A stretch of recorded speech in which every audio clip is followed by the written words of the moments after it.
Welcome to Musings from Arledge, solo edition.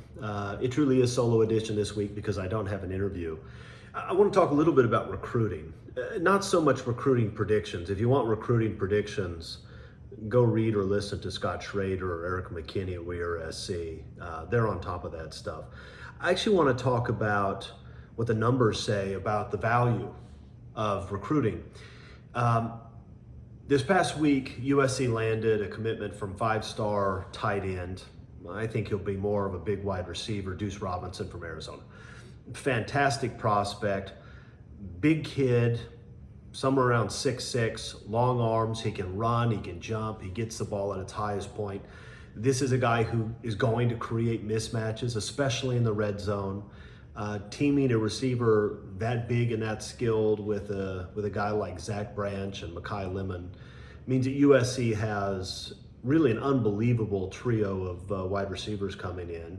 And I shouldn't forget about Jacoby Lane, who is also a big, long-armed kid who can move and catch. So it's a fantastic group. When Deuce committed, there was some excitement because of his skill set, but also because he's a five-star recruit. And USC needs to be landing the top guys instead of losing out on those the way Clay Helton routinely did. And there was some talk about how Deuce Robinson's commitment put USC into the top 10 of the recruiting rankings. Now, every time we talk about recruiting rankings, there's some number of people who say, don't tell me about the rankings. I don't care about the stars. I don't care about any of that stuff. It's all nonsense, okay? I want to talk about that for a little bit because fans of just about every program do that, or at least they do that when their school isn't rated number 1, 2, or 3 in the recruiting rankings. But here's the deal. If that's what you think, you're wrong. And you need to stop saying it because it's just not true. The recruiting rankings and the star ratings that come out from these recruiting services, they actually matter a great deal. The numbers are overwhelming that they do. So I want to talk about that and explain why it is that USC fans at least should stop talking that way when the subject of recruiting rankings come up. Now, let's get rid of some straw men first because I want you to understand what it is exactly that I'm arguing. First of all, I know the ratings aren't perfect. There are five-star busts every single year. There are under the radar guys who become superstars and All-Americans, they go to the NFL, all that stuff. I know that. Everybody knows that. The rankings aren't perfect as to each and every individual player. Troy Polamalu was a 3-star, Whitney Lewis was a 5-star. I know that, you know that, but that's not what I'm arguing, okay? And I'll get to that in just a second. Second, I understand there's bias in the rankings. A few different types of bias. Some of it is geographic. And I think it's probably the case that there are some undervalued West Coast prospects because the South is just such a big college football market. College football means more in the South than it does the rest of the country. And so I do think it's possible that some of their guys get overrated as compared to the West Coast guys. I understand that. There's also some bias in that, or at least what people claim to be bias in that certain schools, when recruits commit to them, those recruits get a bump in the rankings. I'm not actually sure that's bias. I think it's good information. For example, if you have a kid that's a 3-star recruit and Nick Saban and Kirby Smart both offer him, he's probably not a 3-star recruit, right? I mean, the fact that Alabama and Georgia and USC and Oklahoma and Ohio State all want a kid tells me that that is a big-time prospect, and if the kid has a 3-star rating and he gets those offers and he commits to one of those schools and he jumps to a 4-star, that's probably what should have happened. He probably should have been 4-star to begin with. So I understand there are these types of bias in the rankings, but that doesn't change the fact that the rankings are actually very good in the aggregate, okay? And that's what I'm going to argue. I'm not going to say that a 5-star recruit is always better than a 3-star. We know that's not the case. And in fact, I've made the argument both here and in my writings on WeAreSC that some of USC's recruits this year seem to be criminally underrated. Elijah Hughes is going to be a better defensive line prospect than Mateo from St. John Bosco. He just is. I've seen the tape on both. One of those guys jumps off the screen with his effort, his motor, his quickness, and the other guy looks like he's only semi-interested in playing. So I realize that Oregon got the 5-star guy, USC got the 3-star guy. the 3-star guy in that case is going to be better. But that's just one player, and overall that's not the case.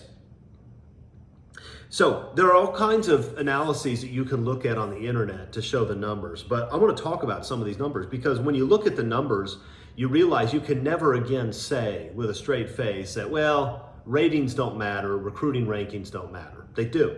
So one analysis of 5 recruiting classes, this is between 2008 and 2012, they analyzed all 5 years, found that 1 in 4 5-star recruits become All-Americans. And you say, well, it's only 1 in 4. Those guys were supposed to be the best of the best. That's right. It was about 26% of those guys become All-Americans. But look, a 4-star recruit was 1 in 16. Now, here's what I want you to understand.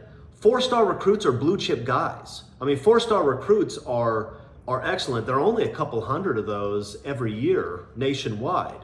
So becoming a 4-star recruit is a big, big deal. But the difference between a 5-star and a 4-star recruit when you project forward and look and see which are going to become All-Americans is pretty significant.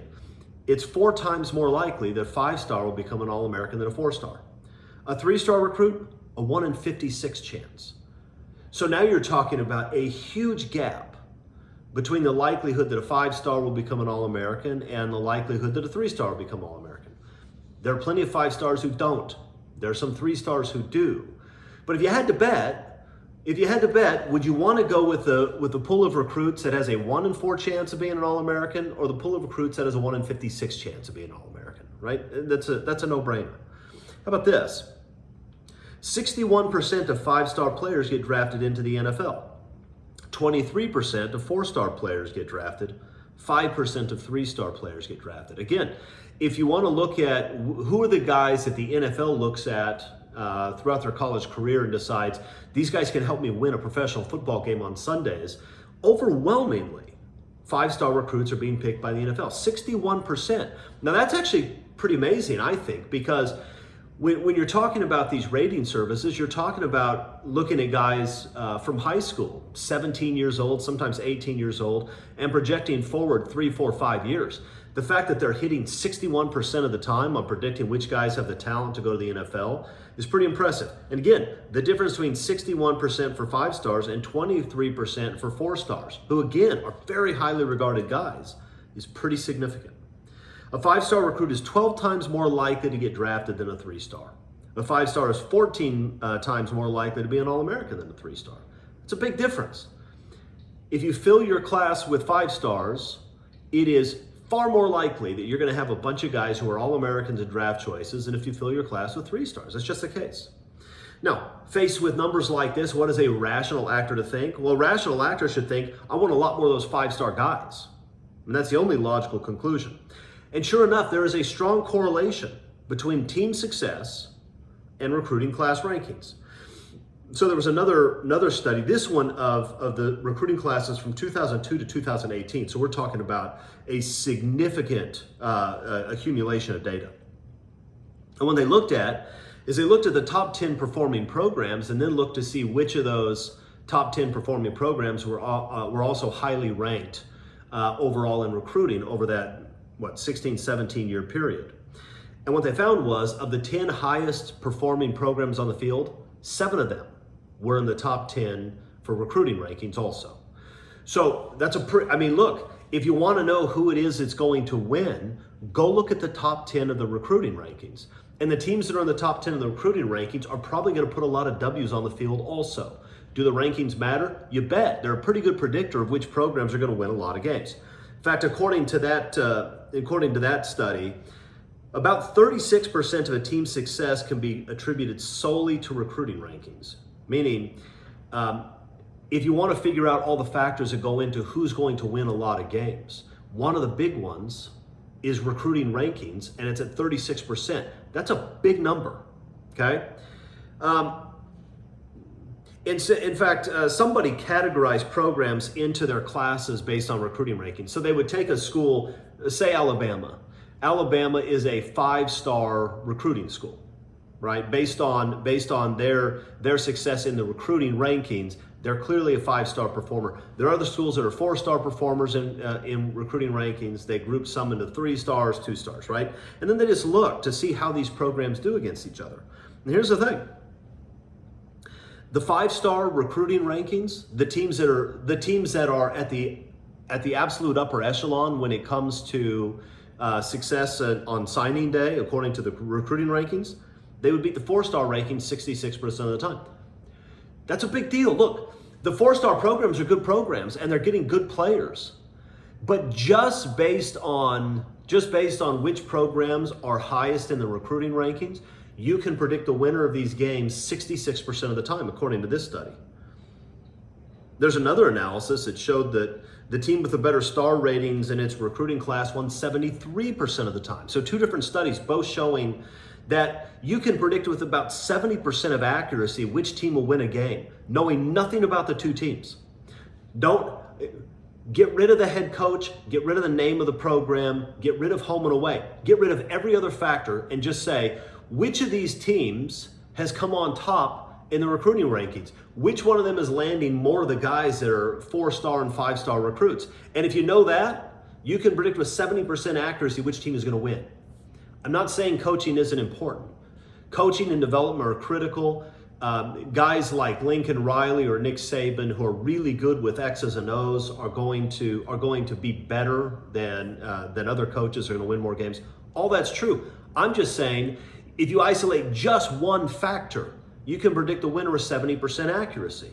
That seems like a big deal. Now, it's certainly true that there are programs that do less with more and programs that do more with less. Clay Helton, when he was at USC, was a great example of somebody who did less with more.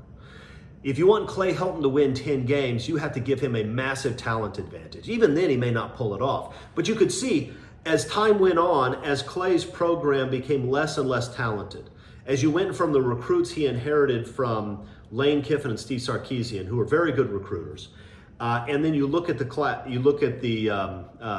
talent drop off as time went on. Once Clay Helton didn't have a significant talent advantage, he was getting destroyed. There are obviously other programs that do very well with lower ranked classes, at least comparatively speaking. Bill Snyder at Kansas State being the all-time superstar of this. He never had highly ranked recruiting classes, but he was so good at development. His teams were so tough, they were so disciplined that they won a lot of games. Kyle Whittingham is another example of that. Does a great job with lower ranked recruiting classes. But how many national titles did K-State and Utah win? Those teams can never win a national title because they cannot recruit at the level you have to recruit at. They can overachieve, but they can't be great. If you want to be great, you have to win on signing day. And that means you're going to have a lot of guys who are 4-star recruits and 5-star recruits. It means you're going to win in the recruiting rankings. If you're not winning in the recruiting rankings, you are not winning national titles. The numbers are overwhelming. And look, we know this. Pete Carroll, Urban Meyer, Nick Saban, these are coaches that absolutely dominated on the field, and they dominated in the recruiting rankings. It's not an accident. It's not an accident that Pete Carroll was routinely getting classes in the top 2 or 3. It's not an accident that Pete Carroll was getting classes in the top 2 or 3 all the time, or that Nick Saban put together a string of number 1 ranked recruiting classes and then proved on the field that his players were in fact the best. It's not an accident. Look, for all those years Ohio State was dominating the Big Ten recently, there was a time period, and this was just before the 2022 season, that if you looked at the top 50 recruits according to the recruiting rankings in the Big Ten, Ohio State had 40 of those guys. The other 10 were split up amongst the other programs. It's not a surprise then that Ohio State is winning when they so dominated the recruiting rankings. It matters. Between 2001 and 2021, no team won a national title without having at least one top 10 recruiting class. I want you to think about that. Those who like to say the recruiting rankings don't matter, the star rankings don't matter, if you believe that, explain to me why over a 20-year period, nobody won a national title without having at least one top 10 recruiting class. Didn't happen once. Only 2 teams played for a title without a top 10 class. Both of them lost. 11 teams with the top ranked recruiting class during that time period. Remember, 2001 to 2021. 11 teams that had the top ranked recruiting class during that time period won national titles. Only 3 teams in that 20-year period signed the top ranked recruiting class and failed to win a national title within 4 years. One of those is USC, by the way. What does that mean? That means if you win the recruiting sweepstakes, if you're at the very top of the recruiting rankings, the likelihood you're going to win a national title is very, very high. And if you don't place at least in the top 10, winning a national title is almost unheard of. Don't tell me the recruiting rankings don't matter, because the numbers overwhelmingly say that they do. It's a silly argument based on a false premise. The false premise being that because the recruiting rankings don't always predict what an individual player will do, that therefore they don't matter. They do. The numbers are very clear. So, if you want to know who's going to win a lot of games, go look and see who's getting the highly ranked players. If you're landing a bunch of 5 stars, you're probably going to win a lot of football games. And those guys have a very decent chance of becoming All-Americans and high draft choices. That's just the way it is. Now, there is a twist to this, because these days you have the ability to recruit out of the transfer portal in a way that you couldn't before.